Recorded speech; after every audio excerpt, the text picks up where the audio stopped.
More now on this trade event. Joining me live from Washington is William Lee. He's the chief economist with the Milken Institute. Bill, welcome back to our program. A lot of questions for you. China lending its support behind this pilot free trade zone in Beijing. Why is this significant? Well, trade for China is a way of becoming part of the rest of the global economy in a way that it has never been before. China wants to be in the first world status, and it wants to show the world that it's at the leading edge of not only production of goods and goods, but also of services. And in this case, the production of higher value-added services. The fair has emphasized things like tourism, medical services, and likely in the future, education will be an integral part of what China wants to export. It's part of China's strategic development plan to leave behind low value-added manufacturing and low value-added services and moving on to the higher value-added services in which the United States and Europe, the Western nations of Europe, have dominated. President Xi did not give any details on how and when this would be set up. Do you get a sense of how this would be done? Well, China really has a long way to go. For example, the most important set of services that China can start to specialize in and become part of is financial services. But right now, its regulatory system and also the fact that the renminbi is not convertible is a big restriction on the ability for Chinese financial institutions to participate in the services trade around the world. And so as a consequence, it's gone into many joint ventures with Western firms like Citibank and JP Morgan and what have you.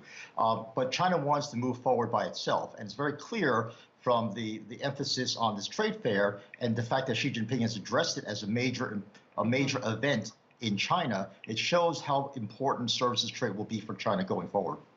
China also plans to introduce, and perhaps you can explain to me what this means as an economist, because it means nothing to me. China plans to introduce a negative list for cross-border trade in services. Bill, what does that mean? There are some good things to do, and there are some not so good things to do. A negative list would be things that are not so good because either China doesn't have a comparative advantage, it can't do it profitably, it doesn't really have the technology and skill set to do that. Whereas tourism and a lot of the other kind of lower value added services is something that almost everybody can do. China wants to emphasize those now to get the services trade going, but over time, it's going to shift away from these low-hanging fruit, the low value-added services like tourism, and shift into, say, medical tourism, where people come to China because everyone knows that someday in the future, some of the best pharmaceuticals and some of the best medical procedures will be in China, and that's the hope of the developers. We have yet to see any evidence of that. China's pharmaceutical industry is still in its infancy, but there's a lot of research effort being put in place, and there's a lot of investment to make China stronger in these areas. And before I let you go, talk to me about how China's economy is recovering after COVID-19. Well, you know, everyone has lauded China for how well it's done. But as an economist, looking through the numbers, China has done phenomenally well in production, but not so much on the consumption side. Retail sales are still sagging.